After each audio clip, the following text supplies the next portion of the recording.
तू तो दिल्ली में रहे हो जो ने गाड़ी वाड़ी चलावत रहे हो केला बेचत रहे हो अरे ये का फरवार बा यार रोड अब तो संतरा बेचत रहे घर में बड़ी यार समस्या हुई। हां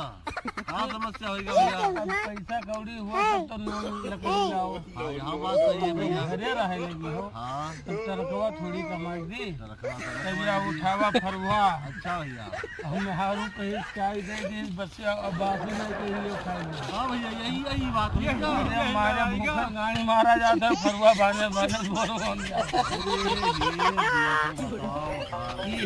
ए चंगू मंगो कहाँ घूम रहे थे हरवा काम नहीं माने थे क्या नहीं माने थे ये सब अपने लड़के बच्चे मेरे ऊपर बड़ा मुसीबत है बड़ी मुसीबत अभी फरवा जो ना बड़े बड़े पप्पा को मार हाँ हो भैया समझे बाकी में पावत है हाँ हम कहते